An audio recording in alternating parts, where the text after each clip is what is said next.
They mocked the street boy, until he fixed the national treasure in minutes. Amanda Miller was walking hurriedly through the corridors of the Imperial Museum of New York when she spotted the group of noisy children entering through the main lobby. That school tour wasn't on the day's schedule, and she had more important things to worry about. In 2 hours, no less than the governor would arrive for the inauguration of the new historical jewelry wing, and everything needed to be perfect. That's when she saw him, a boy who clearly didn't belong to that group of uniformed students. His bare feet left dirty marks on the polished marble she had ordered cleaned 3 times that morning. His beige t-shirt was torn at the side, stained with what looked like dried dirt. The short pants, frayed at the edges, revealed scraped knees. He moved among the children as if he were part of them, but Amanda recognized an intruder when she saw one. "You there?" she called, her voice echoing off the ornate walls. "How did you get in here?" The boy stopped, turning slowly. His dark eyes met hers without fear, only weariness. He couldn't have been more than 13, but there was something ancient in his gaze. "I came with the group," he replied softly. "Don't lie to me. What's your school?" The boy lowered his head. The other children began to move away, leaving an empty circle around him. The teacher, a young woman with large glasses, approached worriedly. "Sorry, Ms. Miller, I didn't know he wasn't from the school. He got on when I was counting the children on the bus." "Of course he's not from the school," Amanda interrupted, her voice cutting.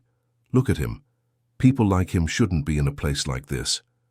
Some muffled laughter came from the group of children. One of the boys raised his cell phone, taking a picture of the barefoot boy. Another did the same. Soon several phones were pointed at him, capturing his humiliation. "Please," the boy murmured, "I just wanted to see the beautiful things. I've never been in a museum before." "And you'll remain without entering." Amanda gestured to a security guard. "Get him out of here immediately." The security guard, a large man named Marcus, approached reluctantly. He knew that boy from the downtown streets. He had even given him food a few times when he saw him rummaging through the garbage behind the museum. "Come on, kid, you can't stay here." But before Marcus could reach him, a sharp electronic sound cut through the air. The lights in the main room flickered once, twice, 3 times. The security alarms began to ring in a frantic rhythm, and then suddenly, everything stopped. Silence. Amanda felt her stomach sink. She knew that pattern. It was a complete failure of the security system.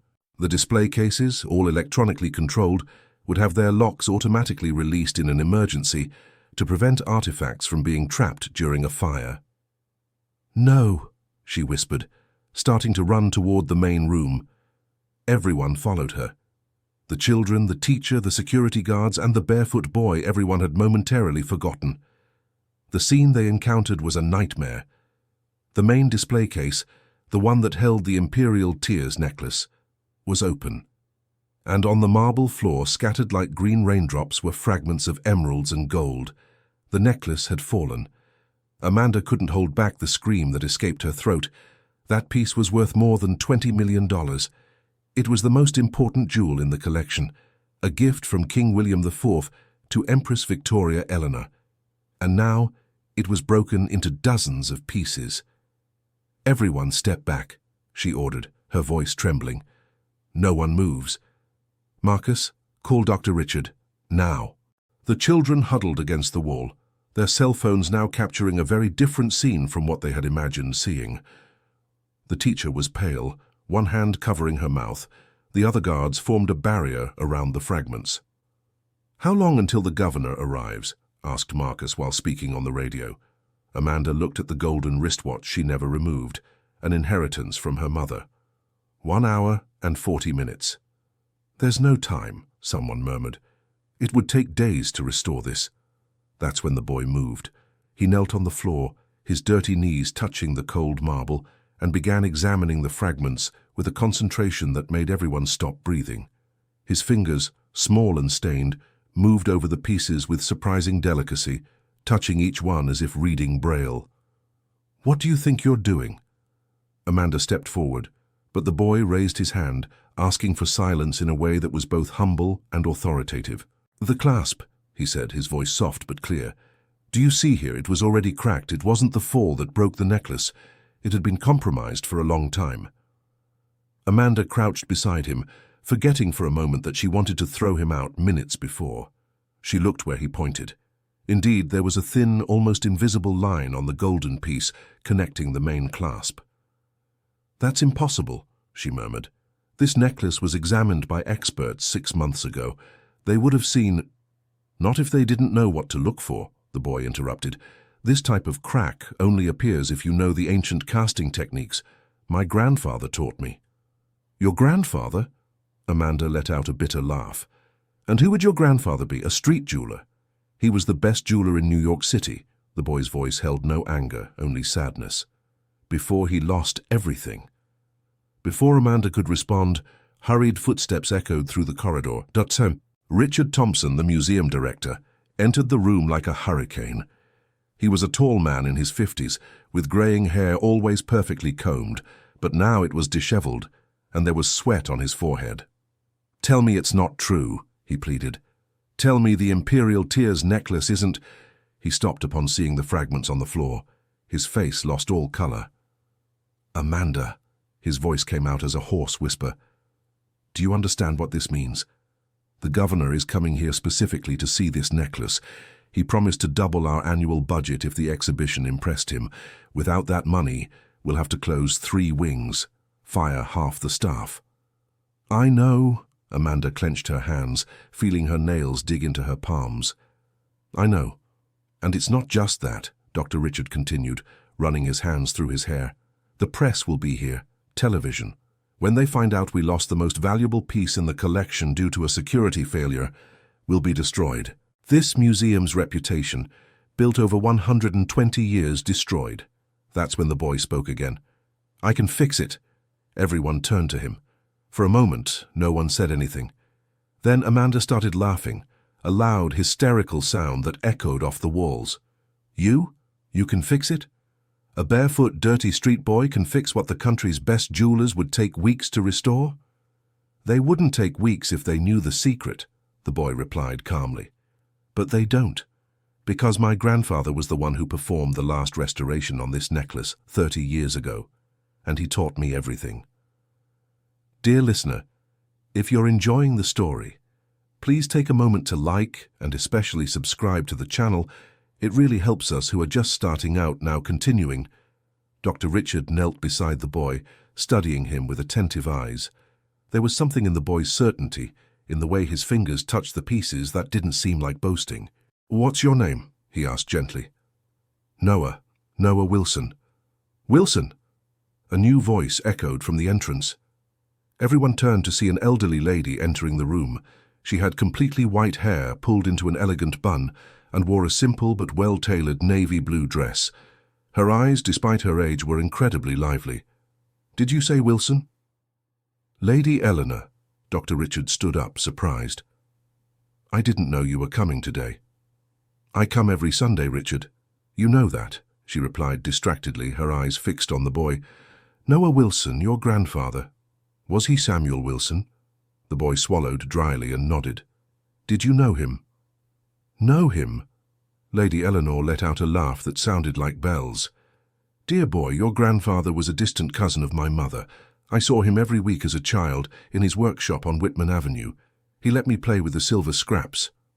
Amanda observed the scene with growing unease. Something was happening here, something that was slipping from her control. She didn't like things that slipped from her control. "With all due respect, Lady Eleanor, but we don't have time for family stories," she interrupted. "We need to decide what to do. Now." "Let the boy try," Lady Eleanor said simply.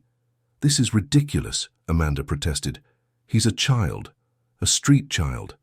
We don't have insurance to cover damages caused by someone like me," Noah completed, without bitterness. He stood up, wiping his hands on his pants. "It's okay, I understand. Sorry to have bothered."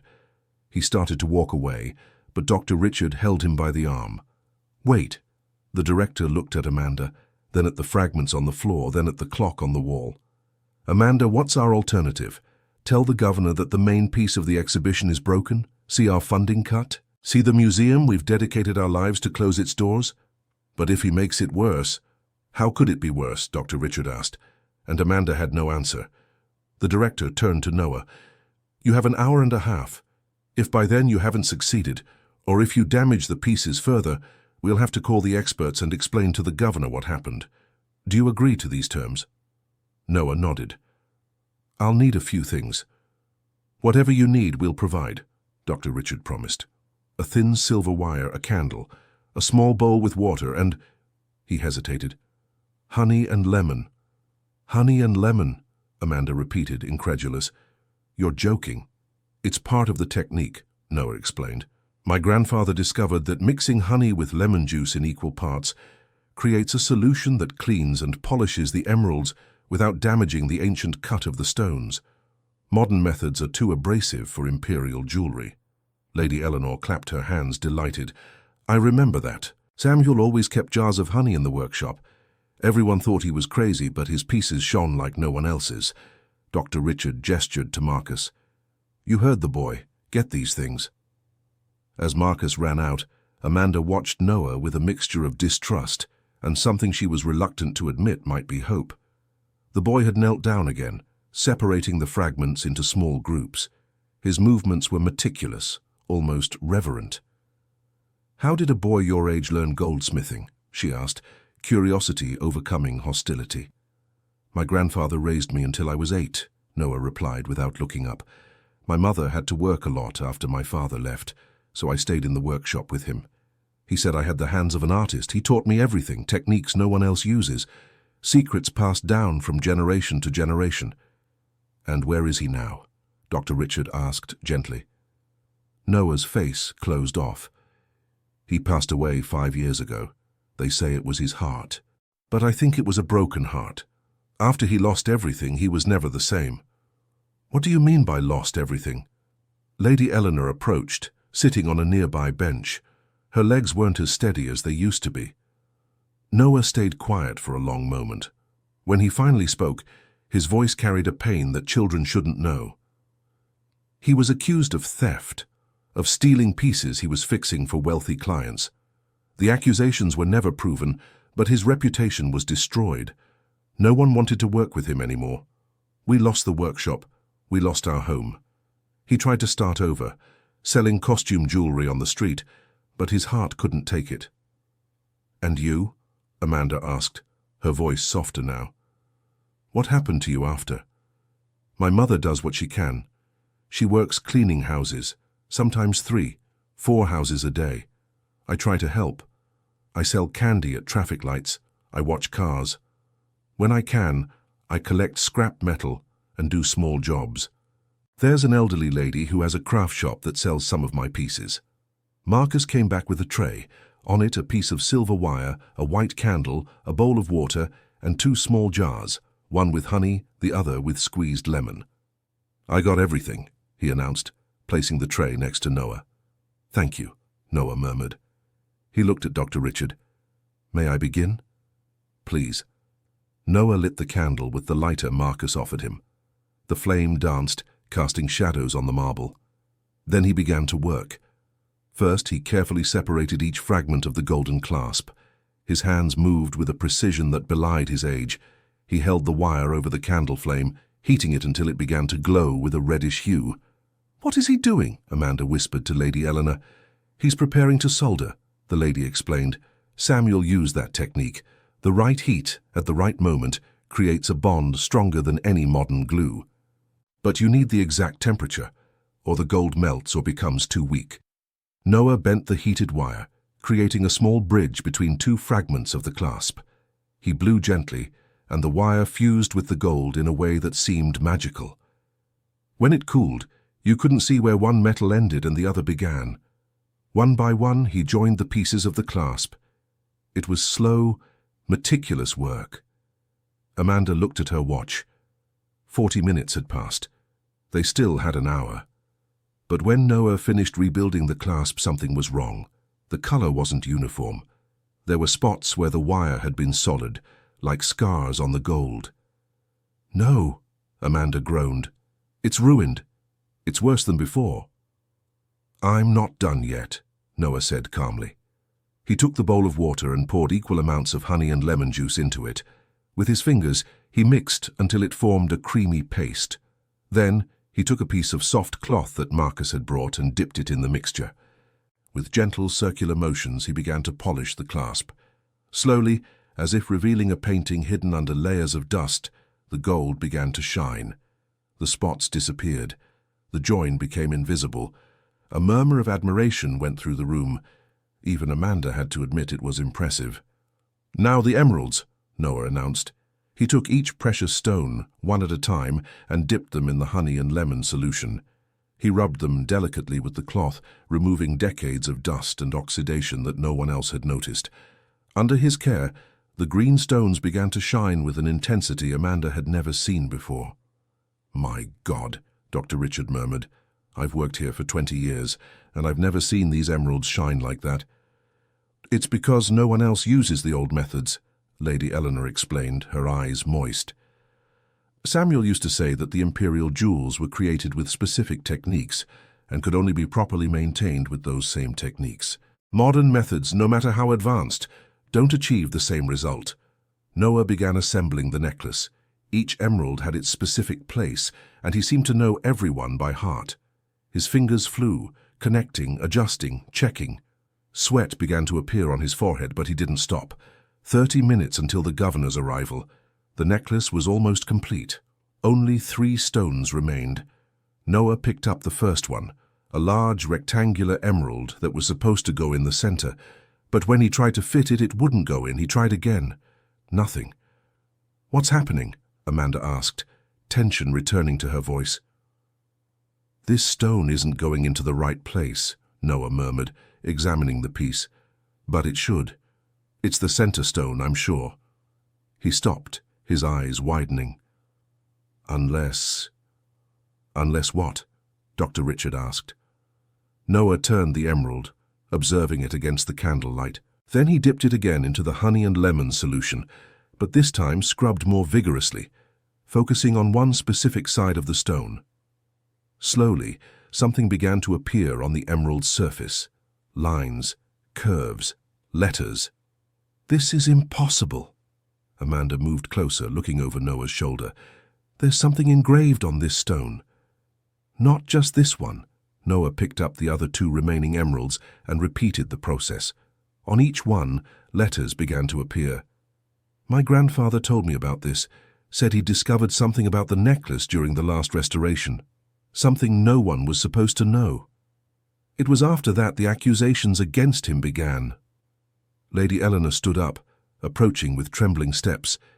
She took one of the emeralds, looking at the engraved letters. "A secret message from the Empress," she whispered. "Samuel told me about this once, years ago. I thought it was just a story. He said he'd discovered something important, something powerful people didn't want revealed. A few days later, his troubles began." "What kind of message?"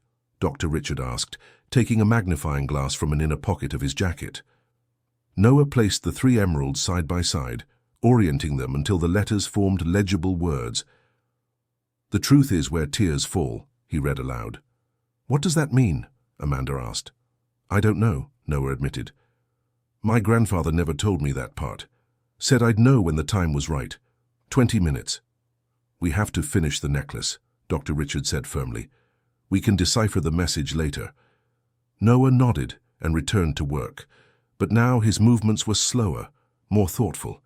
He assembled the 3 inscribed emeralds into the necklace, but stopped before closing it completely. "Something's still wrong," he murmured. "Noah, we don't have time," Amanda pleaded. "The governor will be here in 15 minutes. I know, but..." Noah held the necklace up to the light, turning it from side to side. "The weight is uneven. It shouldn't be." He touched each emerald, feeling them with his fingers. When he reached a dark green stone near the clasp, he stopped. "This one is hollow." "Hollow?" Dr. Richard picked up the magnifying glass again. "Emeralds aren't hollow." "This one is." Noah took the candle and held the stone over the flame, not so close that it would burn, but close enough to heat it. After a few seconds, he quickly dipped it into cold water. A soft sound, like a sigh, and the emerald opened. It wasn't broken. It had been created to open, and inside, coiled like a tiny spool, was a piece of paper. "It can't be," Amanda whispered. With trembling fingers, Noah unrolled the paper. It was incredibly thin, almost transparent, covered with delicate handwriting that clearly belonged to another era. Lady Eleanor took the paper, adjusting the glasses that hung from a chain around her neck. She read aloud, her voice trembling with emotion. To the one who finds this message, beneath the foundations of the old chapel, where my tears fell during the darkest days, lies the truth about the lost jewels. May justice prevail. Victoria Eleanor, Empress of America. Absolute silence filled the room. The lost crown jewels, Dr. Richard murmured as if in a trance. Every historian in the country spends their life searching for them. They say the Empress hid the most valuable jewels before the proclamation of the Republic, but no one ever found them. And the chapel? Amanda asked. Which chapel? The Imperial Chapel that was in the palace gardens of Westfield, Lady Eleanor replied. It was demolished over 100 years ago, but the foundations still exist. I've seen old photos. There's a marble slab marked with the Imperial coat of arms. 10 minutes. 10. We have to finish the necklace, Dr. Richard decided. Noah, please. With hands that didn't tremble despite the enormity of what they had discovered, Noah closed the hollow emerald, returned it to its place in the necklace, and completed the assembly. When he finished, he held up the necklace for everyone to see. It was magnificent. More than that, it was as if it had been created that very day. The emeralds shone with their own light. The gold seemed liquid. There was no sign that it had been broken into dozens of pieces less than 2 hours earlier. Unbelievable, Amanda whispered. It's absolutely unbelievable. Footsteps approached down the hall. Voices. Dr. Richard recognized the governor's laugh. Quick, he gestured to Marcus. Put the necklace in the display case. Marcus took the necklace with reverent care, placing it back in its place of honor. The security system had been fixed, and the display case closed with a soft click. The governor entered the room, accompanied by a retinue of assistants, photographers, and journalists. He was a stout man, with a generous moustache and an easy smile. Richard, my friend, he greeted the director with an enthusiastic hug. Ready to show me this marvel I've heard so much about? Of course, Governor, Dr. Richard replied, his voice only slightly shaky. Here is the Imperial Tears necklace. The governor approached the display case, his eyes widening with admiration. Magnificent, he murmured. Simply magnificent. I've never seen emeralds shine like this. It's a national treasure, Dr. Richard agreed. And look at this. The governor pointed to the inscriptions on the 3 emeralds, now clearly visible after Noah's cleaning. There are words engraved here. How did we never notice this before? The old restoration obscured the inscriptions, Dr. Richard explained, thinking fast. We just discovered it during a routine inspection. Extraordinary. As the governor continued examining the necklace, making enthusiastic comments to his entourage, Amanda looked around the room. The children on the field trip had been taken away. The teacher too. The security guards had returned to their posts. But Noah was still there, crouched in the corner, almost invisible in the shadows. Amanda walked over to him. You saved the museum today, she said quietly. Saved my job. Dr. Richard's reputation. Everything. Noah shrugged. I just did what my grandfather taught me. Still, Amanda hesitated. I owe you an apology, from the bottom of my heart, the way I treated you, the things I said. You were protecting this place, Noah replied. I understand. No, Amanda shook her head. There's no excuse for prejudice. There's no excuse for judging someone by their appearance. I was wrong, and I'm sorry. For the first time since he had entered the museum, Noah smiled. It was a small, tired smile, but genuine. Thank you for saying that. The governor finally stepped away from the display case, still smiling broadly. Richard, you can count on me to double the budget. No, triple it. This place is a treasure that needs to be preserved. I'm immensely grateful, Governor. Just one thing makes me curious, the governor continued. You mentioned a routine inspection. Who conducted it? Dr. Richard looked at Amanda, who looked at Noah. The boy remained in the shadows, making no move to draw attention. It was Lady Eleanor who answered, her voice firm despite her age. "I did, Governor. With the help of my young assistant here." She gestured toward Noah. "He's the grandson of Samuel Wilson, the finest goldsmith this country has ever seen." The governor looked at Noah, truly seeing him for the first time. His eyes traveled over the bare feet, the torn clothes, but also saw something more, the quiet dignity in the boy's gaze. "Wilson?" he repeated. "I knew a Samuel Wilson many years ago. He fixed my grandfather's clock. Magnificent work." "That was my grandfather," Noah said simply. "So talent runs in the family." The governor extended his hand. Noah shook it, surprised. "You must be very proud of him." "I am." After the governor and his entourage departed, the main hall of the museum fell silent. Dr. Richard collapsed onto a bench, running his hands over his face. "That was," he began. "Impossible," Amanda suggested. "Unbelievable, absolutely insane." "All of the above," he agreed with a humorless laugh. "Amanda, do you realize we had a 13-year-old boy fixing a $20 million piece on the museum floor?" "Believe me, I do," she replied dryly. "And that we now have evidence of the location of the lost crown jewels? I realize that too. And if this leaks to the press before we have time to verify the information—" "I'll make sure it doesn't," Amanda promised. She looked at Noah. "You'll keep this secret, right?" Noah nodded. "I wouldn't tell anyone anyway. Who would believe me?" "That's a good point," Dr. Richard admitted. He looked at the boy with a mixture of curiosity and respect. "Noah, may I ask you something? Why did you do this? Why did you help, after the way you were treated here?" Noah stayed quiet for a long moment. "My grandfather always said that talent comes with responsibility, that if you have the ability to fix something, you have the duty to do it, regardless of who broke it or why. He fixed things for people who had no money, people who treated him poorly, people who looked down on him. Because for him, the work was greater than the ego. The words hung in the air like dust in a sunbeam. "Your grandfather was a wise man," Lady Eleanor said softly, "and wronged. I always knew the accusations against him were false." "You knew?" Noah turned to her, surprise in his voice. "Of course I knew. Samuel was many things, stubborn, sometimes arrogant, definitely difficult to deal with, but dishonest. Never. Someone set him up and I always suspected who." "Who?" Amanda asked. Lady Eleanor looked directly at her. "Your father." Amanda felt as if she'd been punched in the stomach. "My father? That's impossible. My father was the director of this museum before Dr. Richard. He was a man of integrity, respected.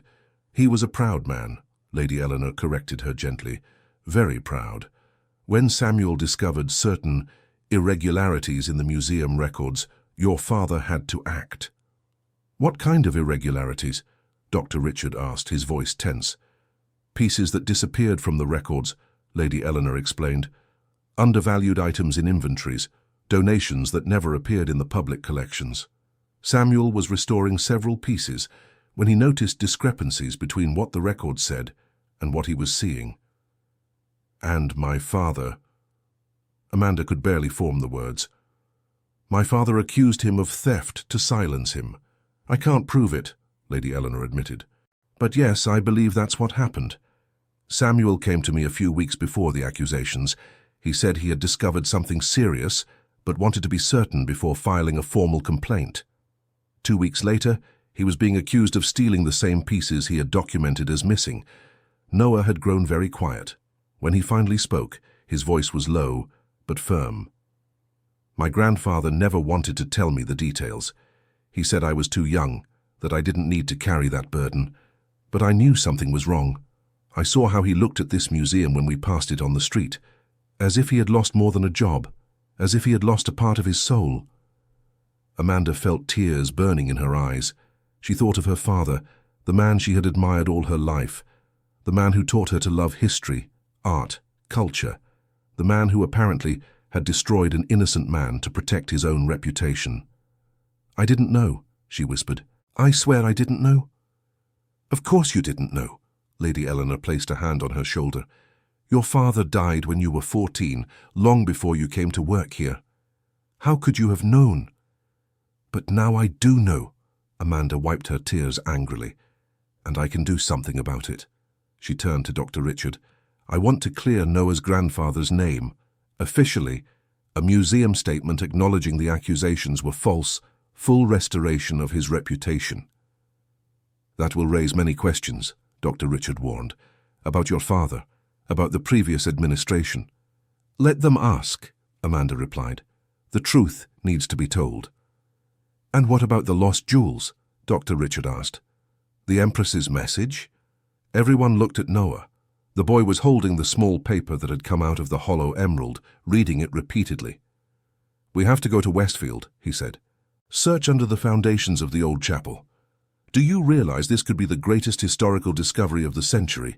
Dr. Richard asked. "If there really are crown jewels buried there." "Then they should be returned to the American people," Noah finished. "That's what my grandfather would have wanted. Dear listener, if you're enjoying the story, please take a moment to like and especially subscribe to the channel. It really helps us who are just starting out. Now continuing. The decision was made. The next morning a small group would travel to Westfield. Dr. Richard, Amanda, Noah and Lady Eleanor, who insisted on going despite her advanced age.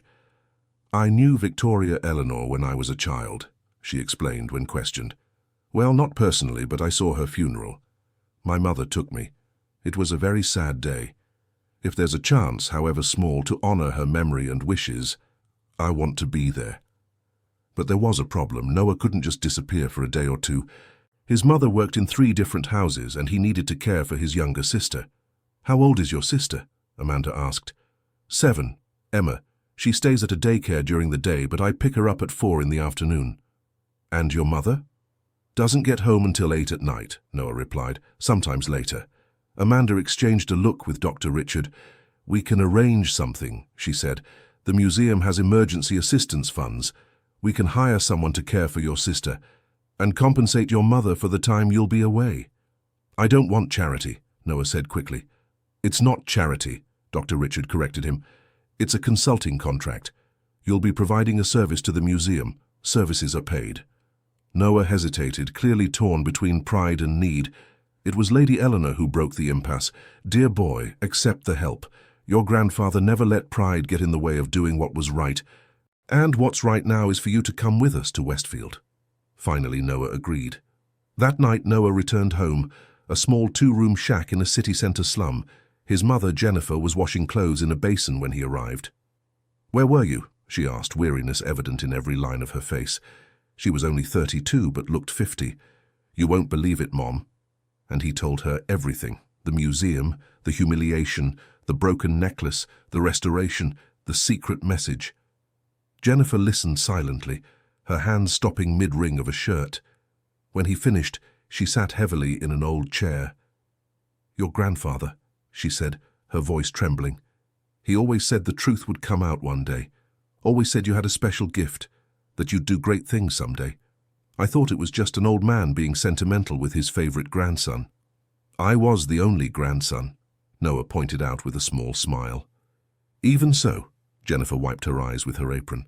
"He believed in you so much. When he passed, I was so worried. How would I raise 2 children alone? How would I put food on the table? I didn't always manage, and you had to do things no child should have to do." "I did what needed to be done," Noah replied, "like you taught me." "And now they're taking you to Westfield?" Jennifer asked. "Important people from the museum? They'll pay you?" "Yes." Jennifer stayed quiet for a long moment. "You deserve this, son. You deserve all good things. If your grandfather were here." "He is," Noah gently interrupted her. "Here." He touched his chest. "Everything he taught me. Everything he believed. It's here." Emma, Noah's sister, chose that moment to wake from her nap. She was a small, thin girl with the same dark eyes as her brother. "Noah," she called sleepily, "did you bring food?" "I did," he answered, pulling out a package of cookies he'd bought with the money he earned watching cars that morning. It felt like a lifetime ago. While Emma chewed the cookies, Jennifer looked at her son with pride mixed with worry. "Be careful," she said. "Powerful people can be dangerous. If there's money involved, valuable jewelry." "I know," Noah promised. "I'll be careful." But as he lay on his thin mat that night, Emma sleeping beside him, Noah couldn't stop thinking about the Empress's message. The truth is where tears fall. What had she hidden? Why? And what would happen when they found it? The next morning, a shiny black car stopped in front of Noah's shack. Dr. Richard was at the wheel, Amanda in the passenger seat, and Lady Eleanor comfortably settled in the back. Neighbors came out of their homes to stare. Cars like that didn't appear in that neighborhood. "Is he in trouble?" a neighbor asked Jennifer. "No," Jennifer answered with a smile she could barely contain. "He's going to save a treasure." The trip to Westfield took 2 hours. Lady Eleanor spent most of the time telling stories about the imperial era, about palace parties, about Empress Victoria Eleanor. "She was a remarkable woman," Lady Eleanor said. "She came from Naples to marry an emperor she'd never seen. It was an arranged marriage, of course, but she dedicated herself to America as if it were her homeland. When the monarchy fell, she could have taken the crown jewels. They were rightfully hers, but instead she hid them." "Why would she hide them?" Noah asked. "If they were hers?" "Because she believed they belonged to the American people," Lady Eleanor explained. "But she also feared that, in the wrong hands, they would be sold, scattered, lost forever. So she hid them, hoping they would one day be found and used for the good of the country she loved." They arrived at the Imperial Museum of Westfield around noon. The old palace stood majestic, its yellow walls gleaming under the sun. Dr. Richard had made prior arrangements with the local director, explaining they were conducting historical research. What he didn't explain was exactly what they were looking for. The palace gardens were vast and well kept. In a secluded area, surrounded by ancient trees, there was a discreet plaque. "Site of the former imperial chapel, demolished in 1893. "Here," Amanda murmured. "It's here." They walked carefully across the grounds. The grass was neatly trimmed, with no obvious signs of old foundations. But Lady Eleanor pointed to a slightly raised area, covered by dense bushes. "There. When I was a child, I played here. There was a marble slab with the imperial coat of arms. My father told me stories about the masses held here before the chapel was demolished." Noah knelt, pushing aside the bushes.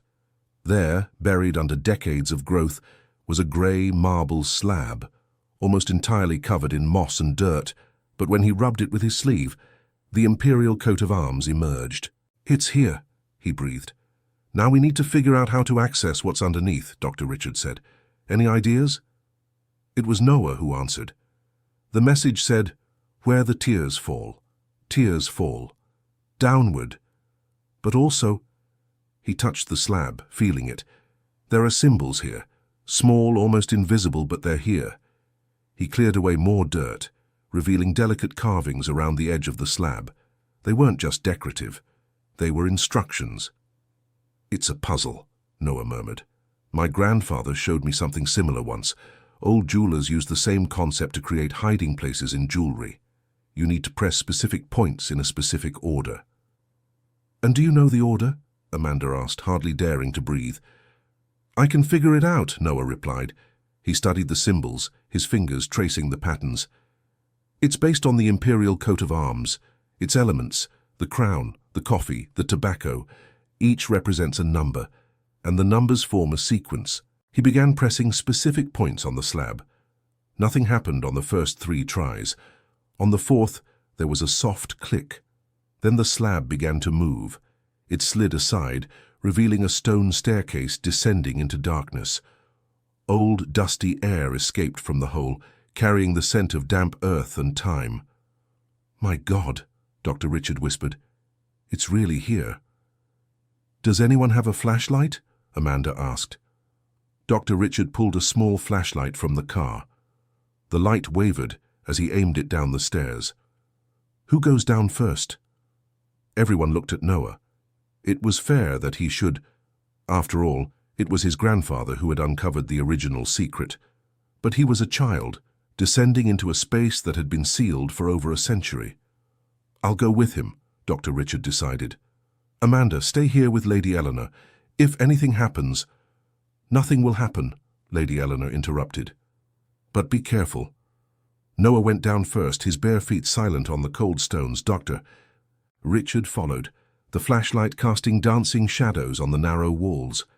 The stairs descended about 10 feet before opening into a small chamber.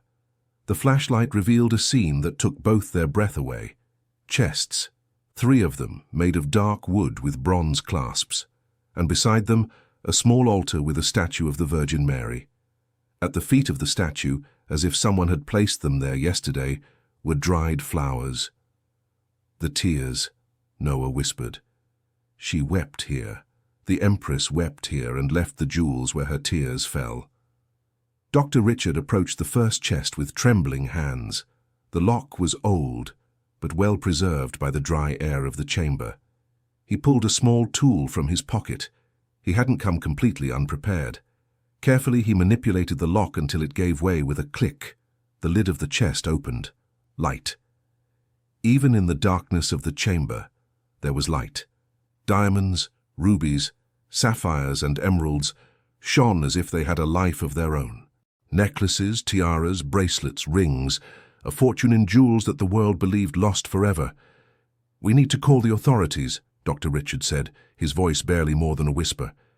This is beyond anything we can handle on our own." But Noah had moved toward the altar. He knelt before the statue, and his hand found something hidden behind it. Another envelope, another thin, delicate paper. He opened it carefully. "There's another message," he called to Dr. Richard. The handwriting was the same as the first message, but this time there were more words, a complete letter. Dr. Richard read aloud. "To whoever finds this treasure, these jewels were entrusted to me when I arrived in America. I did not choose them. I did not ask for them, but they became a symbol of my duty and position. Now that everything is changing, that the monarchy I served is coming to an end, I cannot in good conscience take them. They do not belong to me. They belong to America and its people. May they be used for education, for art, for culture, to uplift those who need it most. May they not be just hidden treasures, but tools to build a better future. Victoria Eleanor Maria, Empress of America, November 15th, 1889. "The date of the Republic's proclamation," Noah murmured. "She wrote this on the day she lost everything, and chose to think about the country's future instead of her own," Dr. Richard added. He discreetly wiped his eyes. "Let's go. We need to go up and make some very important calls." When they emerged from the chamber, Amanda and Lady Eleanor bombarded them with questions. Dr. Richard briefly explained what they had found.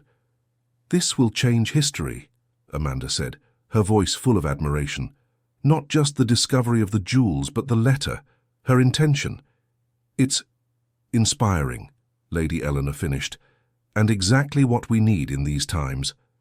Dr. Richard made his calls, first to government authorities, then to historical preservation experts, then to colleagues at other museums. Within hours, Westfield was full of official cars, security teams, and historians in a state of shock. The news spread like wildfire. By evening, it was on every television channel, every news website. "Lost crown jewels found. Imperial treasure discovered. Greatest historical find of the century." And in every report, eventually, Noah Wilson's name appeared. The boy who had fixed the Imperial Tears necklace, the grandson of the wronged goldsmith, the discoverer of the Empress's treasure. But with fame came questions. Reporters wanted to interview him. Television shows wanted him as a guest. Companies offered advertising contracts, and Noah hated all of it. "I just want to go home," he said to Amanda on the 3rd night after the discovery. They were in a hotel in Westfield, waiting while experts catalogued and authenticated the jewels. "My mother is alone with Emma. She needs me." "I understand," Amanda replied, "but you need to understand the magnitude of what you've done. It's not just about the jewels. It's about honoring your grandfather's memory. It's about showing that talent and knowledge have nothing to do with wealth or social class. My grandfather didn't care about fame, Noah answered. He cared about the work, about doing things right, the right way. Then honor that, Amanda suggested. Use this attention to do something meaningful. It was Lady Eleanor who presented the idea. How about a school? She suggested during breakfast the next day. A school for traditional crafts, goldsmithing, restoration, craftsmanship. For children like you, Noah. Children who have talent but no opportunity. Who would pay for it? Noah asked, practical. The government has already offered a reward for the discovery of the jewels, Dr. Richard explained. A substantial amount, enough to establish a foundation. And with the Empress's letter specifying that the jewels should be used for education and culture, you would literally be fulfilling her wish. Noah stayed quiet, considering. My grandfather always wanted to teach, he said finally. Said that knowledge kept hidden was knowledge wasted. He tried to open a school before but never got the funds. Now you can do that for him, Lady Eleanor said gently. The decision took days. Noah wanted to talk to his mother. He wanted to think. He wanted to be sure he was making the right choice for the right reasons. In the end, it was a conversation with a group of street children that convinced him. He was waiting outside the hotel when he saw 3 boys, no older than he was, rummaging through a trash container. He recognized in them what he saw in the mirror every day. Hunger, not just for food, but for something more, for purpose, for a future. He approached them. Find anything good? The boys recognized him. His face was in all the newspapers. You're that boy, one of them said. The one who found the treasure. Yeah. And before that, I did the same as you. Looked for food in the trash, slept wherever I could, did what I had to survive. And now you're rich, another boy said, not with envy, but with something close to admiration. Not yet, Noah answered honestly. But I might have a chance to do something, create something that can help people like us. How? A school, where we can learn trades, skills that will let us make things of value. We wouldn't need to depend on charity or luck anymore. We could make our own way. The boy's eyes lit up. It was the dangerous kind of hope, the kind that hurts more when it fades. Would you really do that? The third boy asked, the youngest of the 3. I'll try, Noah promised. I don't know if it will work. I don't know if I can do it, but I'll try, and that's what decided it. 3 weeks after the discovery of the jewels, a press conference was held at the Imperial Museum of New York. The jewels had been transported under maximum security and were being prepared for public display. Noah was on stage, uncomfortable in a new suit that Lady Eleanor had insisted on buying for him. Beside him were Dr. Richard, Amanda, government representatives, and renowned historians. Cameras flashed, microphones were pushed forward, questions were shouted from all sides. It was Dr. Richard who spoke first, explaining the discovery, the historical importance, and the plans for the jewels. They would be permanently displayed at the museum, free for all Americans. Then it was Noah's turn to speak. He approached the microphone, his hands sweating. I wasn't looking for fame when I entered this museum, he began, his voice trembling slightly. I just wanted to see beautiful things, and I was humiliated for it, judged by my appearance by the fact I had no shoes, that my clothes were torn. He saw Amanda blush, but he continued. But then the necklace broke, and I had the chance to use what my grandfather taught me, not to make money or get recognition, but because it was the right thing to do. Because if you have a skill and you choose not to use it when it's needed, you're wasting a gift. Dear listener, if you're enjoying the story, please take a moment to like and especially subscribe to the channel. It really helps us who are just starting out. Now continuing. Noah took a deep breath. My grandfather was destroyed by false accusations. He lost everything, his workshop, his reputation, his future. But he never lost hope that one day the truth would come out, and now it has. So in his memory, I will use the reward to create the Samuel Wilson Foundation for Traditional Crafts. It will be a school where children like me can learn skills that have been passed down through generations, where talent matters more than last name or bank account. The room erupted in applause. But Noah wasn't finished yet. "And there's one more thing I need to say," he continued when the noise died down. "The former director of this museum, father of curator Amanda Miller, was the one who destroyed my grandfather. He fabricated theft accusations to silence an honest man who had uncovered irregularities." Shocked silence fell over the room. All cameras turned toward Amanda. "I didn't know about this until recently," Noah continued quickly. "And Amanda had nothing to do with her father's actions.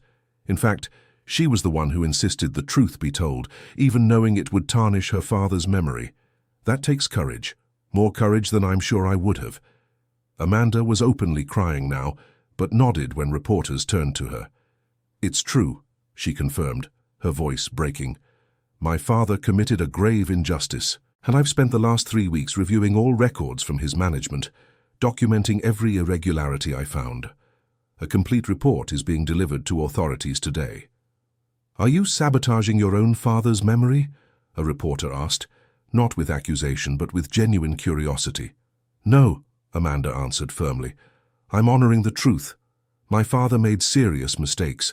He destroyed an innocent man, stole from public heritage. These are truths that need to be known, no matter how painful they are to admit." More applause, more questions. The press conference lasted another 2 hours. When it finally ended, Noah collapsed in a chair backstage, exhausted. "You were amazing," Lady Eleanor said, offering him a glass of water. "I just want to go home," he replied. "Not see any cameras for a good while." "There will be many more cameras before this is over," Dr. Richard Thompson warned. "But for now, yes, you've earned a rest." The car that took them back dropped Noah at the entrance to the slum. His neighbors came out to see him, some applauding, others just watching with that mixture of pride and suspicion that comes from seeing one of their own achieve something big. Jennifer was waiting at the door, Emma clinging to her leg. "My boy," she whispered when Noah hugged her. "My clever boy." "Where's the food?" Practical Emma asked, making everyone laugh. That night, after Emma fell asleep, Noah and Jennifer sat outside the shack, watching the stars they could see through the city's light pollution. "Your grandfather would be so proud," Jennifer said. "So proud he might burst." "Do you think I made a mistake?" Noah asked. "Exposing Amanda's father publicly?" Jennifer stayed quiet for a long moment. "Truth is truth," she finally said. "No matter who it hurts. Your grandfather suffered because lies were chosen over truth. You honored his memory by choosing the opposite path. But what about the school?" Noah continued. "What if I can't make it work? What if I fail?" "Then you'll fail trying to do something good," Jennifer answered. "That's better than never trying at all." In the following months, Noah's life changed in ways he could never have imagined. The government reward was substantial, $10 million, more than he'd seen in his entire life, more than he knew what to do with. But Lady Eleanor became his mentor and advisor. She helped him establish the foundation, hire lawyers to ensure everything was legal and proper, find a suitable building for the school. The building they found was perfect, an old textile factory downtown, abandoned for decades. With renovations, it could house classrooms, workshops, even dormitories for students who needed them. Amanda Miller volunteered to help curate the educational collection. She gathered books, tools, and materials from all over the country, creating a library of knowledge about traditional crafts. Dr. Richard Thompson managed to get several museums to lend pieces for study. Not the most valuable ones, but genuine examples of historical work that students could examine and learn from. And slowly, piece by piece, the school began to take shape. The first challenge was finding teachers. Masters of traditional crafts were rare, especially those willing to teach street children. It was Marcus, the museum security guard, who brought the first solution. "I know a man," he told Noah, "a master shoemaker, works with leather the old-fashioned way, all by hand. He's retired now, but still has steady hands and knowledge to share." The man was called Old Charlie. He was 72 years old, his hands stained by decades of work, and his eyes sparkled when he talked about his craft. "Why would you teach?" Noah asked when they met. "What would you gain from it?" Old Charlie laughed, a deep, rich sound. Boy, when you reach my age, you'll understand that the greatest gain isn't what you put in your pocket, but what you leave in the world. I spent 60 years learning to make shoes the way my father taught me, and his grandfather taught him. If I die without passing that on, all that knowledge dies with me. That would be a crime. He became the school's first teacher. The second was a woman named Miss Margaret, a master potter. She had learned traditional indigenous techniques during decades living with communities in the countryside, and now wanted to share that knowledge. Then came a blacksmith, a weaver, a restorer of old books, and finally, for the most important position, master goldsmith, a man who made Noah cry when he met him. His name was Paul, and he had been an apprentice to Noah's grandfather 30 years ago. Samuel Wilson was the best teacher I ever had, Paul said when he met Noah. When I heard what was happening, the accusations, I tried to defend him. But I was young without influence. No one listened to me. I carried that guilt for 3 decades. It wasn't your fault, Noah replied. Even so, I felt it. And now I have the chance to honor his memory by teaching the way he taught me. I won't waste this chance. With teachers secured came the students. Noah didn't just want to open enrollment and accept whoever showed up. He wanted to find children who truly needed it, who had talent but no opportunity. So he spent 3 months on the streets talking to children, boys and girls who lived as he had lived, some selling candy, others cleaning windshields, some just trying to survive. He told them about the school, about the chance to learn, about how their lives could change. Some didn't believe him. They were so tired of broken promises that they couldn't trust another one. Others were interested but afraid to leave the streets they knew, even if the streets were harsh. But a few, just a few, listened with shining eyes and hopeful hearts. A girl named Emily, 13 years old, who sold flowers at traffic lights, but drew on any paper she could find. Her drawings were amazing, detailed, emotional, alive. A boy named Ryan, 12 years old, who had taught himself to fix broken things. Clocks, radios, anything mechanical. He worked instinctively, without formal training. A girl named Olivia, 14 years old, who sang in the squares. Her voice was pure and clear, and she composed her own songs about everything she saw. Another boy, Tyler, 11 years old, obsessed with rocks. He collected every pretty stone he found, studied them, and learned about them in public libraries whenever he had the chance. These were the first 4 children that Noah brought to the school. They arrived with nothing but the clothes on their backs and cautious eyes. Noah understood that caution. He had felt it too. The school wouldn't officially open for another 2 months, but Noah brought them anyway. He showed them the building, the workshops being set up, the dormitories being built. "Is this real?" Emily asked, touching a new workbench in the art room. "It's real," Noah promised. And it was. On the day of the official opening, over 200 people showed up. Reporters, officials, curious citizens, and 20 children who would be the first students. Dr. Richard gave a speech about education and opportunity. Amanda spoke about the importance of preserving traditional crafts. Lady Eleanor, now 70 years old but still strong in spirit, told stories about Samuel Wilson and his passion for teaching. And then it was Noah's turn. He was less nervous now than he had been at his first press conference, or perhaps just more confident in what he had to say. "This school exists because my grandfather believed in me when no one else did," he began. "Because he taught me that knowledge is the only wealth no one can take from you. Because he knew that talent has nothing to do with money or social class." He looked at the 20 children sitting in the front row. All clean now, wearing new uniforms, but still with that cautious look of those not used to good things lasting. "You are here because you have something special," he said directly to them. "Talent, curiosity, determination. And you will learn skills that can change not only your lives, but the lives of everyone around you. It won't be easy. There will be difficult days. Days when you'll want to give up." He paused. "But I ask you not to give up, because each of you now carries not only your own future, but the future of all who will come after. Everything you learn, every skill you master, will prove that opportunity is all children like us need to shine." Applause erupted. The children in the front row looked about to burst with pride. The school worked beyond Noah's most optimistic expectations. The children threw themselves into learning, with a hunger that came from years of having their minds neglected.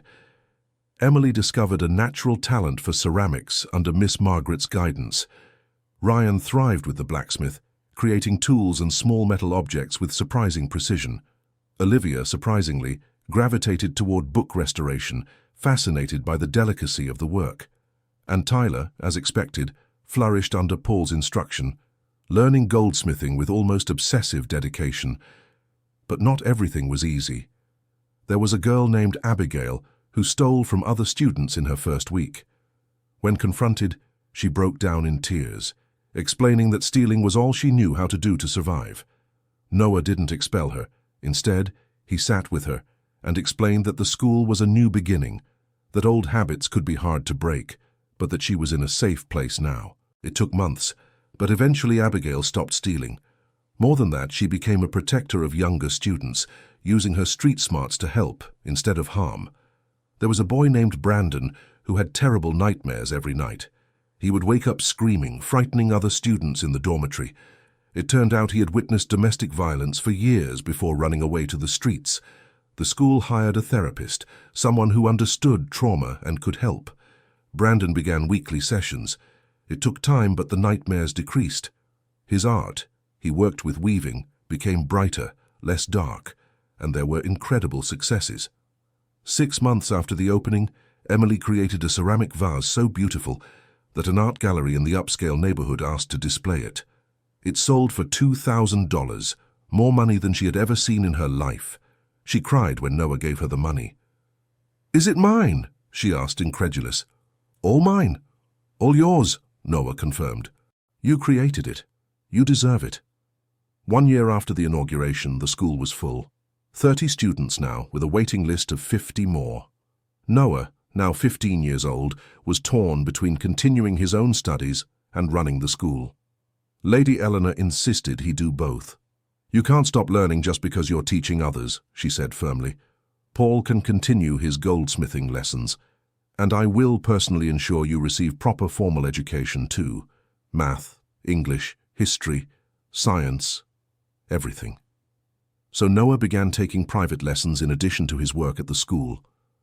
They were long days, even longer nights. But he didn't complain. It was during one of these study sessions that Amanda arrived with news. "Remember the jewels we found?" she asked, barely able to contain her excitement. "How could I forget?" Noah replied with a smile. "Well, they've been officially appraised. They were worth even more than we initially thought. And, according to the law, and more importantly, according to the Empress's expressed will, a percentage of the earnings from their exhibition must go to education." "And?" Noah prompted. "And the government decided to direct that percentage specifically to the Samuel Wilson Foundation. We're talking about $2 million per year, indefinitely." Noah sat down heavily. "That means—" "It means you can expand," Amanda finished. "More students, more teachers, maybe even open branches in other cities." The news was overwhelming in a good way. Noah thought of all the children on the waiting list, all those who didn't even know the school existed yet, all those who could be reached. "We'll need help," he said finally. "I can't do this alone." "You're not alone," Amanda replied. "You never were." And she was right. Over the following months, a support network formed around the school. Volunteers came on weekends to teach skills that complemented the main crafts. A retired accountant taught the children about financial management. A local chef gave cooking classes. A gardener showed how to grow plants in small spaces. Local businesses began offering internships. A high-end jewelry store hired Tyler for 1 afternoon per week, where he worked under supervision but earned real wages. The money went directly into a savings account the school helped open for him. A craft weaving workshop similarly hired Olivia. An art gallery developed a regular relationship with Emily, displaying and selling her pieces. The children weren't just students anymore. They were craftspeople in training, already contributing to the world in meaningful ways. And then, 18 months after the inauguration, came the first graduate. Ryan had completed the intensive 3-year program in just half the time, demonstrating blacksmithing mastery that impressed even his teacher. The graduation ceremony was small but significant. Just Ryan for now, but with the promise of many more to come. Dr. Richard gave him an official certificate, recognized by institutions across the country. Lady Eleanor gave him a complete set of tools, an expensive gift that would make any blacksmith cry. And Noah gave him something more personal, a letter that his grandfather had written years ago, speaking about the importance of passing knowledge forward. Ryan read the letter aloud during the ceremony, his voice breaking with emotion. The true master isn't the one who knows more, but the one who teaches best. Knowledge kept is knowledge dead. Knowledge shared lives forever. After the ceremony, Ryan pulled Noah aside. "I'm opening my own workshop," he said. "Small at first, of course, but it's what I want to do. Create things, fix things, and when I'm successful enough, I'll start teaching others like I was taught." "Your grandfather would be proud," Noah replied, and it wasn't clear if he meant Ryan's grandfather or his own. But not everything was celebration. 2 years after the discovery of the jewels, Amanda went to Noah with difficult news. "My mother is sick," she said, her eyes red from crying. "Cancer. The doctors don't give her much time." "I'm sorry," Noah answered, and he truly meant it. "She wants to speak with you," Amanda continued, before the end." Amanda's mother, Mrs. Elizabeth, was in a private hospital, in a private room full of flowers. She was terribly thin, her skin almost transparent, but her eyes still had fire. "So you're the boy," she said when Noah entered. Her voice was weak but clear. "The one who exposed my husband's sins for the world to see." "Yes," Noah replied, seeing no reason to lie. "Good," Mrs. Elizabeth said unexpectedly. "He deserved it. I knew, you know, not about the jeweler specifically, but I knew he was doing wrong things. I convinced myself it wasn't my responsibility to act, that my duty was to my family, my daughter, our reputation." She coughed, and Amanda rushed to give her water. "But I was wrong," Mrs. Elizabeth continued when she caught her breath. "And Amanda, my dear Amanda, paid the price. She grew up thinking her father was a hero when he was a thief. The pain she felt upon discovering the truth, that pain was my fault. I could have spared her that years ago if I'd had the courage to do what was right." "Don't talk like that, Mother," Amanda pleaded. "I must," Mrs. Elizabeth replied firmly. "I don't have much time, and there are things that need to be said." She looked at Noah. "Thank you for having the courage I lacked, for choosing the truth even when it cost you. Your grandfather would be immensely proud." Noah didn't know what to say. Finally, he simply held Mrs. Elizabeth's fragile hand. "He would have liked to meet you," he said. "I think he would have forgiven you for your mistakes, as he would have wanted to be forgiven for his, Mrs." Elizabeth died 3 weeks later. The funeral was small, only close friends and family. Noah attended, staying in the back, respectful but present. He saw Amanda break down, saw her being comforted by Lady Eleanor, saw the raw pain of losing both a father and a mother now. After the funeral, Amanda came to him. "Thank you for coming," she said. "Of course. You know, after all this, exposing my father, losing my mother, I could have blamed you. I could have held resentment." "And do you?" Noah asked directly. "No," Amanda replied honestly. "Because you did what was right. And my mother was right. Growing up with a lie was worse than facing the truth. The truth can hurt, but lies poison." They were quiet for a moment. "What will you do now?" Noah asked. "Continue at the museum," Amanda answered. "It's where I belong. It's where I can do good, honoring art and history in a way my father did not." "And helping the school?" "Always," she promised.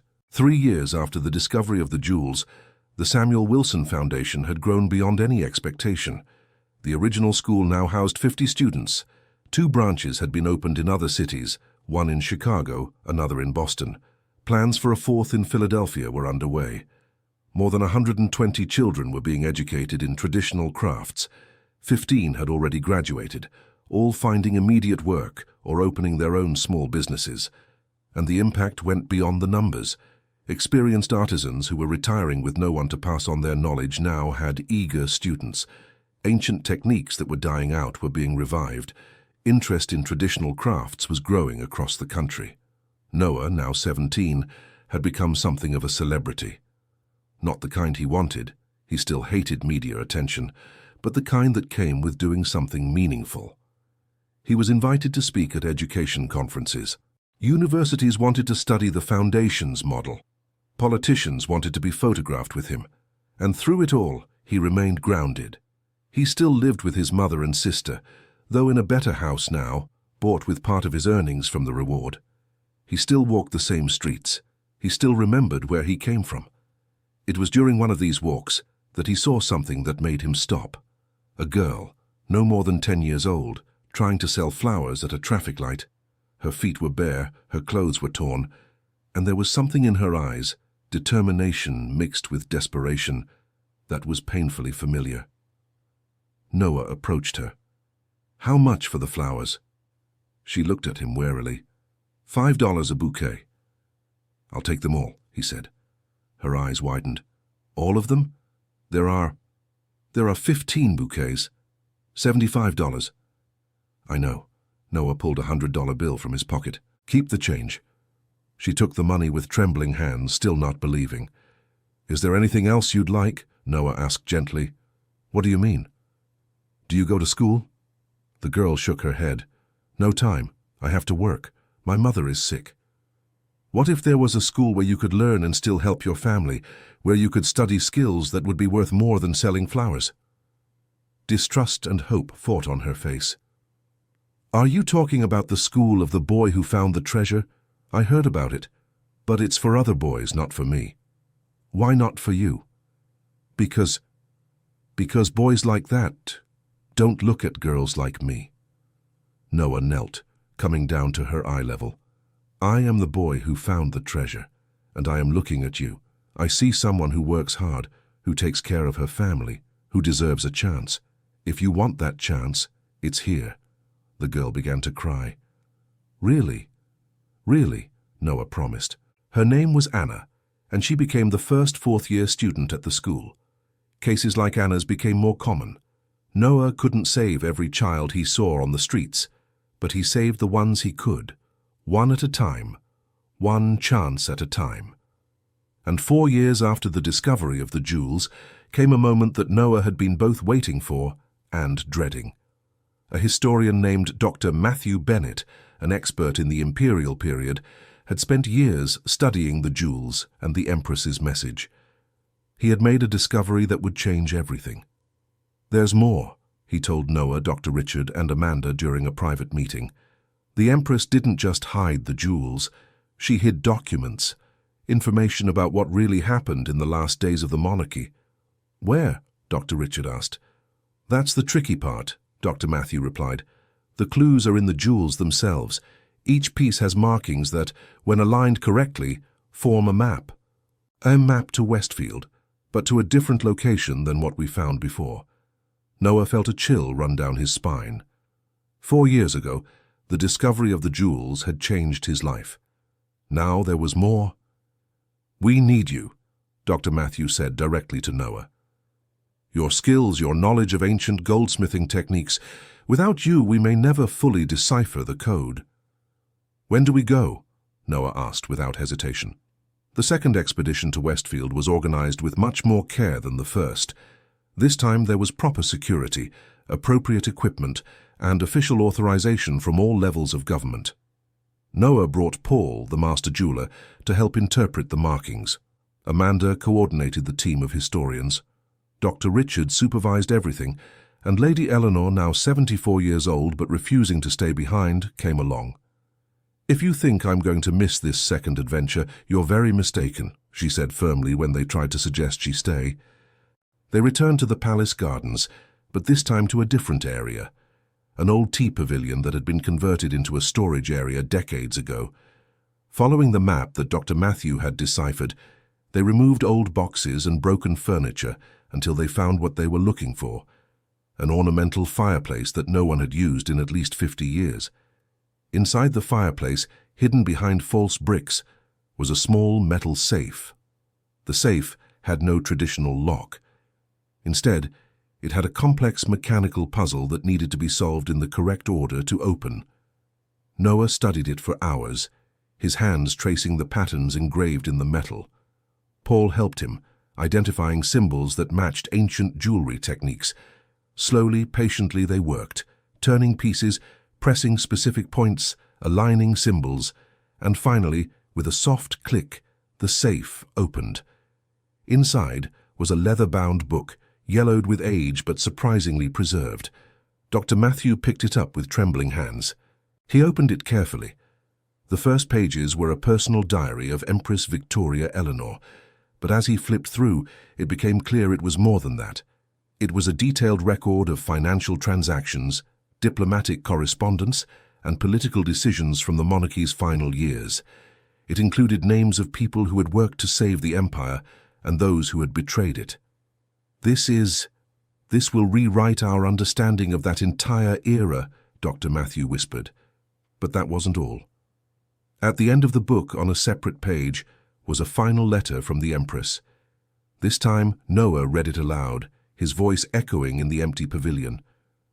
To the one who first found the jewels, and now this record, you have demonstrated the qualities I valued most in life: perseverance, integrity, and respect for knowledge.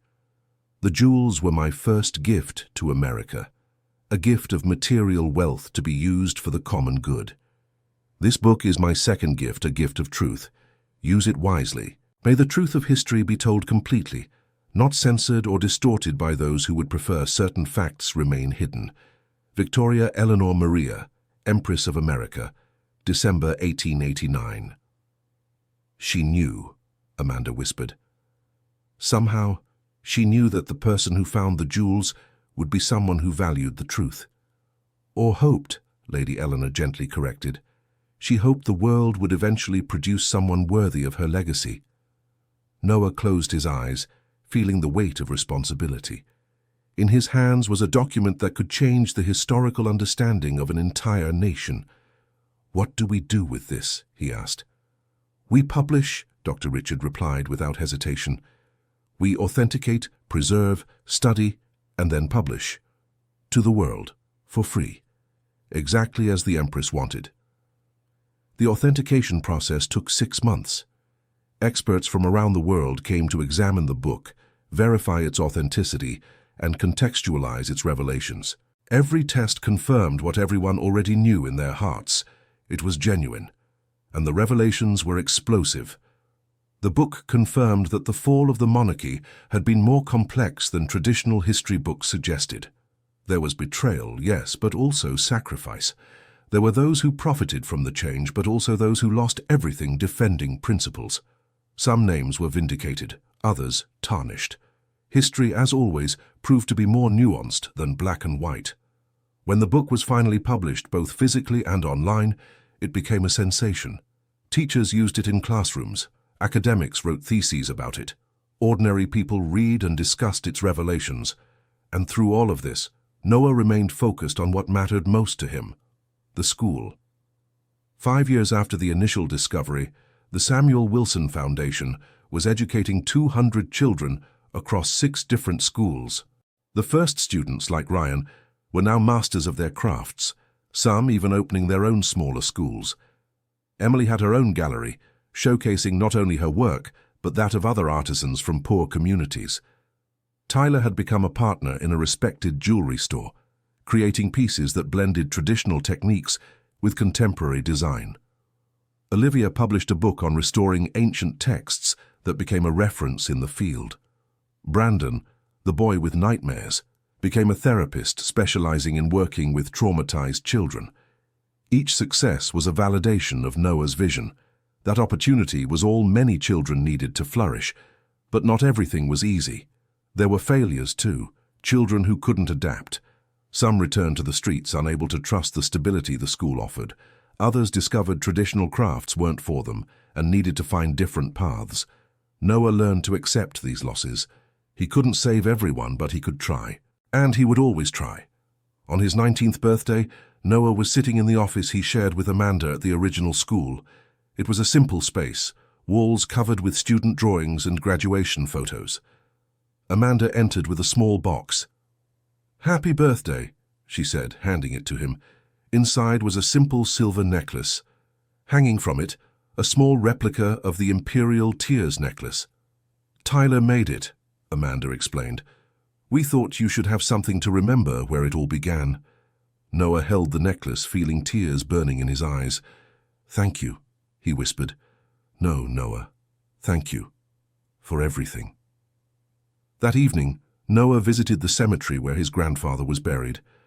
It was something he did regularly, especially on important dates. He knelt before the simple headstone.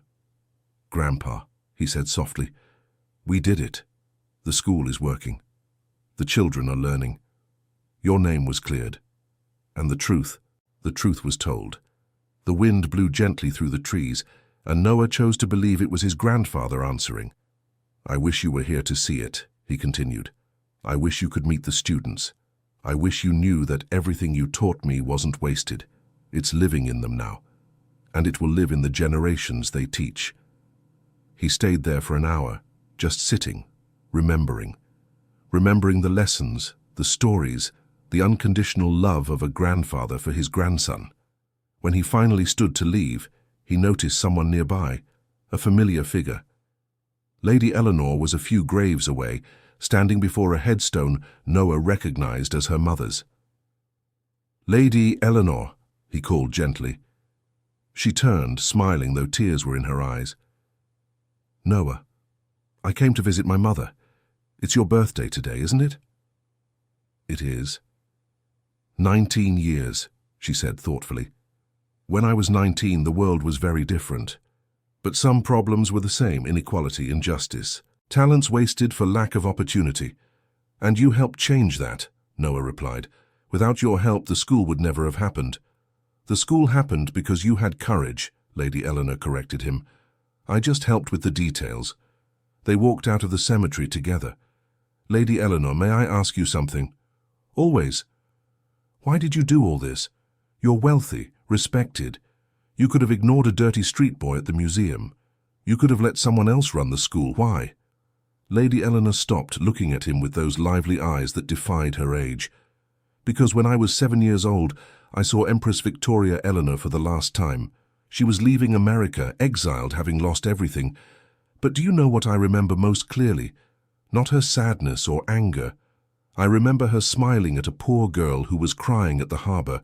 I remember her taking off a brooch, not very valuable, but beautiful, and giving it to the girl. I remember her saying something I've never forgotten. 'Little one, don't cry for me. Cry for your country if it forgets that its greatest wealth is its people.'" She wiped her eyes. "I've spent my life trying to honor those words, trying to remember that people, not things, are what matter most. And when I saw you that day at the museum, I saw a chance to do something the Empress would have approved of." Noah embraced the elderly lady, feeling her tremble slightly in his arms. "She would have been proud of you," he said, "and your grandfather of you." 6 months later, something unexpected happened. A man appeared at the school asking to see Noah. He was well dressed, in his 50s, with graying hair and eyes that seemed to carry weight. "My name is Kevin Parker," he introduced himself. "I was the assistant director when your grandfather worked at the museum." Noah felt his stomach tighten. This was one of the men who had testified against his grandfather. "Why are you here?" he asked, his voice cold. "To ask for forgiveness," Kevin replied simply, "and to confess." They sat in the office. Kevin seemed to have aged a decade in the minutes since he arrived. "I lied at your grandfather's trial," he said bluntly. "I knew the accusations were false. I knew he was being framed. But I was young, ambitious, afraid of losing my job. So I said what the director told me to say." "You destroyed an innocent man," Noah said, anger boiling in his voice. "Yes, and I've carried that guilt every day since then. When I saw what you did, how you cleared his name, how you turned his loss into something beautiful, I realized I couldn't keep living with this lie. I need to confess publicly, take responsibility." Noah stayed quiet for a long moment, struggling between the anger he felt and his grandfather's teachings about forgiveness. "Why now?" he finally asked. "Why not 20 years ago? Why not when he was still alive to hear it? Because I was a coward, Kevin admitted, tears streaming down his face. And I still am. But I have a son now. He's the age you were when you met your grandfather. And I don't want him growing up with a father who's a liar and a coward. A confession now won't bring my grandfather back. I know. Nothing I do can undo what I did, but I can make sure the full truth is known, that there's no doubt whatsoever about his innocence. Noah thought of his grandfather, of how he would have handled this situation, and he knew the answer. I'll accept your confession, he said finally. But on one condition. You don't just confess publicly. You spend the next 5 years working as a volunteer here at the school, teaching what you know, serving the children society has forgotten, just as society forgot my grandfather. Kevin looked at him with something close to admiration. You're a better man than I ever was, he said. I accept, gladly. Kevin's public confession caused another round of headlines, but this time Noah was less interested in the media and more focused on making sure his grandfather's legacy was fully restored. With the confession from Kevin and the evidence Amanda Miller had compiled from the old records, a formal process was opened to fully exonerate Samuel Wilson, not just to clear his name, but to officially recognize the injustice committed against him. The process took months, involved lawyers and judges and volumes of documentation, but in the end the decision came. Samuel Wilson was officially declared innocent. The charges against him were formally dismissed, and the government issued a public apology. More than that, a plaque was installed at the Imperial Museum of New York, in a prominent place at the main entrance. In memory of Samuel Wilson, Master Goldsmith, whose talent preserved national treasures and whose character was unjustly questioned. May this plaque serve as a reminder that justice, although sometimes delayed, eventually prevails. Noah was there on the day of the plaque's unveiling, surrounded by students from all 6 schools of the foundation. More than 200 children, all wearing uniforms, all carrying pride in their eyes. Jennifer, Noah's mother, was by his side, crying freely. Emma, now 12 years old and a student at her brother's own school, held her hand. Daddy Samuel would have loved this, Emma said. She was very young when her great-grandfather passed away, but grew up hearing stories about him. Yes, Jennifer agreed, he would have loved every second. Dr. Richard gave a speech. Amanda spoke. Lady Eleanor, now needing a cane but still mentally sharp as ever, told stories about Samuel that made people laugh and cry at the same time. And then it was Noah's turn. He looked at the crowd, former students who were now master artisans, current students, teachers, volunteers, ordinary people who had followed his journey through the years. My grandfather used to say that a man's true worth is not measured by what he accumulates, but by what he gives, Noah began. He spent his life giving, knowledge, skill, love, and when injustice tried to erase his memory, his legacy refused to die. He touched the plaque gently. This plaque isn't just about acknowledging past mistakes. It's about making sure we don't repeat them in the future. It's about remembering that every person has value, regardless of their appearance, background, or circumstance. It's about choosing to see potential instead of prejudice. Applause erupted. Noah saw Kevin in the crowd, now working diligently at the school, fulfilling his promise. He saw the first students, Ryan, Emily, Tyler, Olivia, all successful in their chosen fields. He saw Anna, the girl who sold flowers, now one of the top pottery students. And he saw something else. He saw the future, possibility, hope. After the ceremony, there was a reception. Noah was talking with a group of donors when he felt a tap on his arm. It was a woman he didn't recognize. She was about 40 years old, well-dressed, with kind eyes.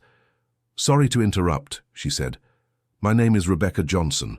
I'm a documentary producer. I would like to make a film about your story." Noah felt his stomach sink. He had avoided the media as much as possible in recent years. "I'm not sure," he began.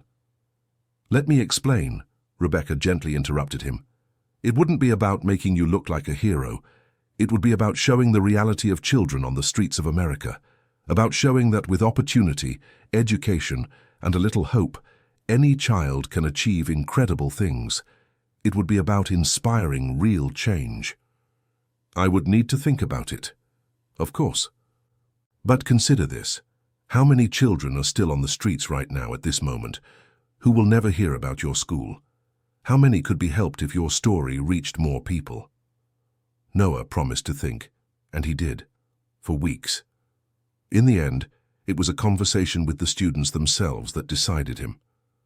You should do it, Emily said during a student council meeting they had formed. How many of us were on the streets, without hope, until we heard about this school? The more people know, the more schools like this can be created. And it's not about you, Tyler added. It's about all of us, about showing that we're not lost causes or statistics. We're people with talents and dreams. So Noah agreed. The documentary filming took 6 months. Rebecca and her team followed Noah through his daily routines, teaching at the school, visiting new potential students on the streets, working with jewelry in his personal workshop that he maintained. They interviewed Jennifer, who told about the struggles of raising 2 children alone.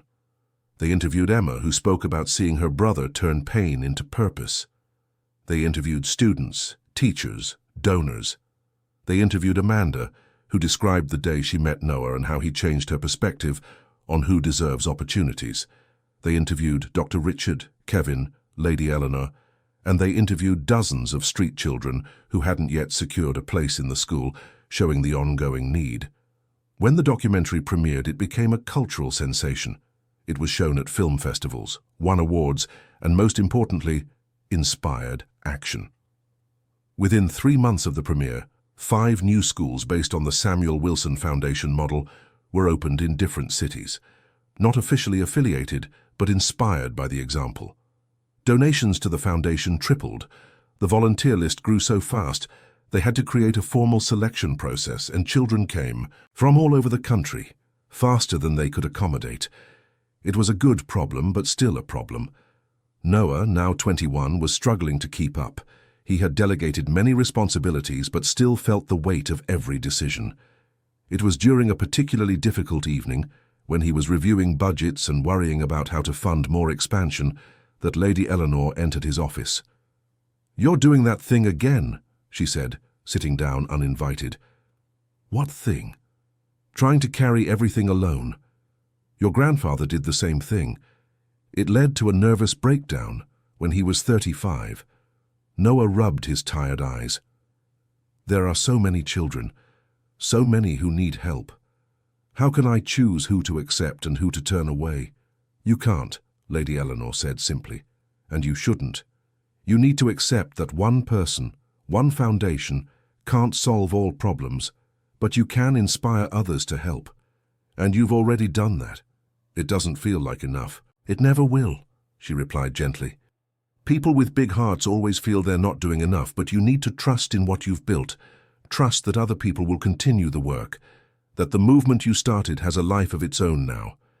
Her words made sense but were hard to accept. In the following months, Noah struggled to find balance. He brought in more administrators, delegated more responsibilities, learned to say no when necessary. And slowly, he began thinking about his own future. He had spent the last 6 years building the foundation, helping others, but his own dreams had been on hold. When he was a child, working with his grandfather, he dreamed of creating jewelry that told stories. Not just restoring old pieces, but creating new ones that future generations would value. He shared this dream with Paul during one of the classes. "Then do it," Paul said simply.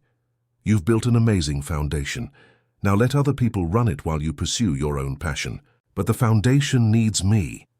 "The foundation needs your vision and guidance," Paul corrected, "not your involvement in every daily decision. Hire an executive director, remain as board chairman. But give yourself space to breathe, to create." The idea was frightening and liberating at the same time. Noah spent 3 months recruiting and interviewing for the executive director position. He finally found the perfect person, a woman named Monica Harris, who had run successful educational programs for 20 years. "I won't change what works," she promised during the final interview, "but I will professionalize operations, create sustainable systems, ensure the foundation can keep growing even without you in the day-to-day." Noah agreed, and for the first time in years, He felt like he could breathe. He set up a small workshop in the back of the original school. There, he began to create. His first pieces were simple: rings, pendants, bracelets. But each one told a story. One about a barefoot girl who became an artist, another about a boy who lost everything but found hope, another about a grandfather who passed knowledge through generations. The pieces began gaining attention. A gallery in Chicago offered an exhibition.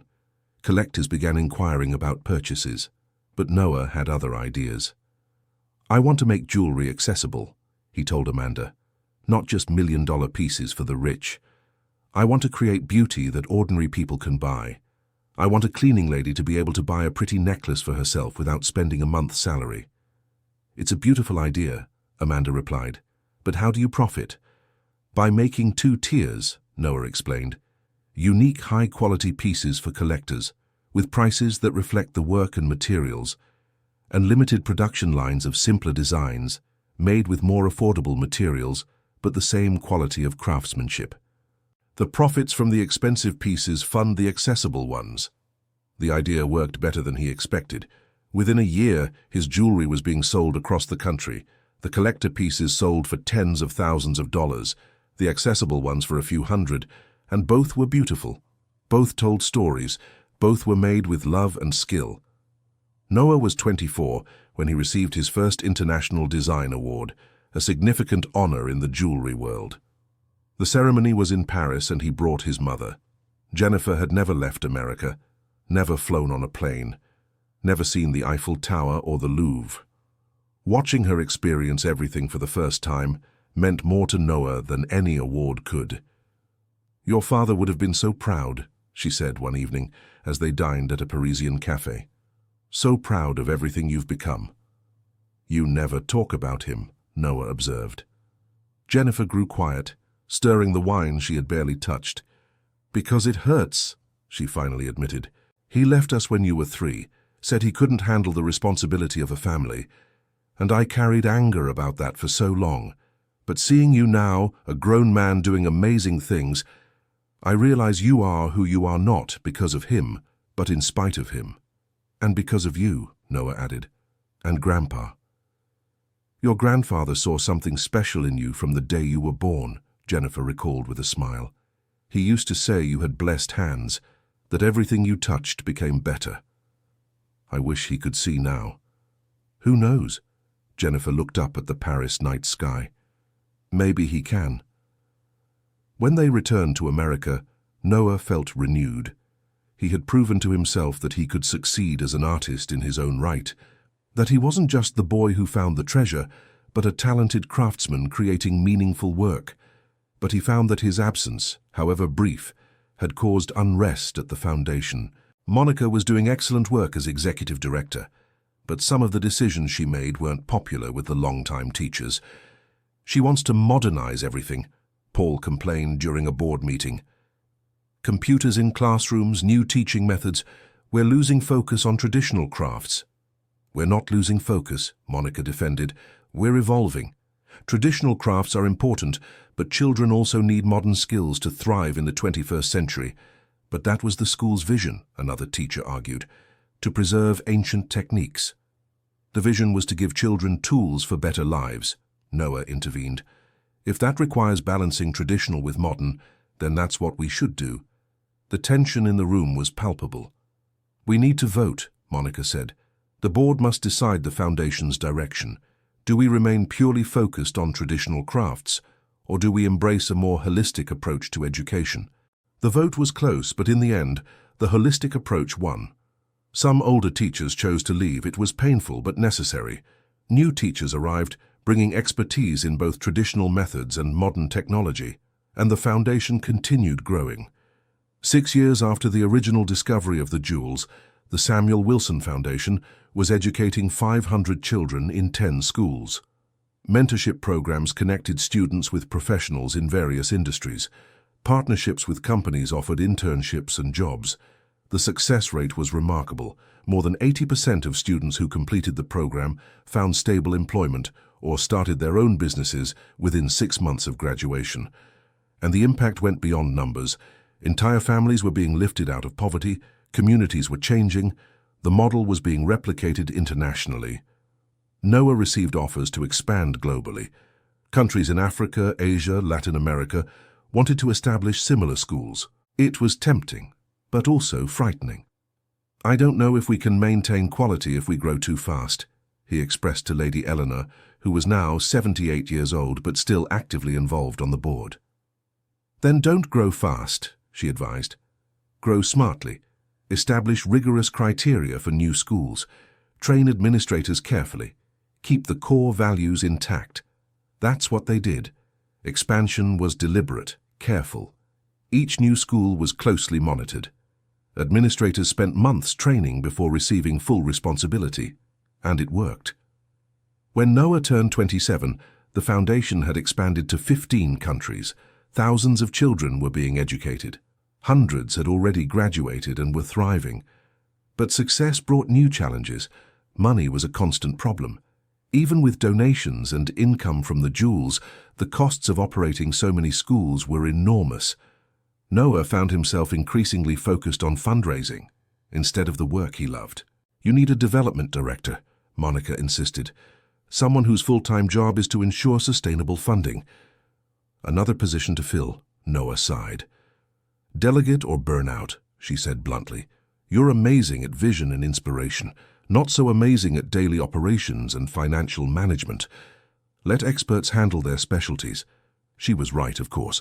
Noah hired a development director, a woman named Patricia Thompson, with 20 years of experience fundraising for non-profit organizations. She immediately identified new revenue streams: corporate partnerships, government grants, fundraising events, online campaigns. Within a year, the foundation's budget had tripled. And Noah finally had room to breathe again. He returned to what he loved: creating jewels, occasionally teaching students, visiting schools to inspire new generations. It was during one of these visits to the school in Chicago that he met someone who would change his life again. Her name was Sarah. She was a pottery teacher, hired 6 months earlier. She was 30 years old, had a smile that lit up rooms, and a passion for teaching that rivaled his own. They met during a lunch with teachers. "So you're the famous Noah," she said, extending her hand. "The children won't stop talking about you. I hope it's good things." "Only that you're half human, half saint," she laughed. "It might be hard to live up to that." "Definitely human," Noah assured. "With all the flaws that come with it." They talked for hours about teaching, art, dreams. Sarah had grown up in a slum in Chicago, had worked 3 jobs to pay for college, had become a teacher because she wanted to give back to her community. "When I heard about this school, I knew I had to be here," she explained. "It's exactly the kind of place that could have changed my life when I was a child." Noah found himself visiting Chicago more often, always with valid professional reasons, of course, checking on the school, meeting with local administrators, observing classes, but mostly to see Sarah. It took 3 months for him to admit to himself what he was feeling, and 2 more to do something about it. "Would you like to have dinner with me?" he asked after a particularly long meeting with the board. "Not as the foundation director and teacher, just as 2 people who enjoy talking." Sarah smiled. "I thought you'd never ask." The relationship developed slowly, carefully. Both had focused so much on their careers that romance had taken a back seat. But they found in each other something special: mutual respect, shared passion, deep understanding. A year later, Noah asked Sarah to marry him, not with an expensive ring from his collection, but with a simple piece he made specifically for her, a silver band with a small emerald, not one of the imperial jewels, but one he had bought with his own earnings. "It's perfect," she said through happy tears. The wedding was simple but beautiful, held at the original school in the garden that students had created and maintained. Jennifer cried during the entire ceremony. Emma, now 18 and studying fashion design, was the maid of honor. Lady Eleanor, at 80 years old, was there, looking fragile but with eyes still bright. Dr. Richard and Amanda came, as did students from all 15 schools around the world. It was Ryan, the first graduate, who gave the most memorable speech during the reception. "Noah gave me a chance when no one else would," he said, his voice strong and clear. taught me that I had value, that I could create beautiful and useful things with my hands. Now I have my own workshop, 3 employees, and a life I never thought would be possible." He raised his glass. "To Noah and Sarah. May they find as much happiness together as he has brought to all of us." Married life brought a new dimension to Noah's existence. Sarah moved to New York City, taking a position as arts coordinator at the original school. They bought a small house nearby where Noah set up a new workshop. Jennifer and Emma visited often. Lady Eleanor came for dinner every week. It was a simple, content life, full of love. And then, 2 years after the wedding, Sarah discovered she was pregnant. The news filled Noah with joy and terror in equal measure. He would be a father. He would have to guide another life, just as his grandfather had guided his. "You'll be amazing," Sarah assured when he expressed his fears. "You've already guided hundreds of children. What's one more?" "But this one would be ours," Noah replied. "Our responsibility, our hope, our chance to do it right. And we will," Sarah promised, "together." The pregnancy was smooth. Sarah worked until the 7th month, then spent her time preparing the baby's room and sewing tiny clothes. Noah watched with admiration as she created a nest for their child. And he realized something profound. He was building a family, not just a foundation or business or legacy, but family, a lineage that would continue after him. The baby was born on a rainy March night. Labor was long and difficult, but when they finally held their daughter because it was a girl, it was all worth it. She was small, with dark eyes like his, and a smile that already seemed knowing.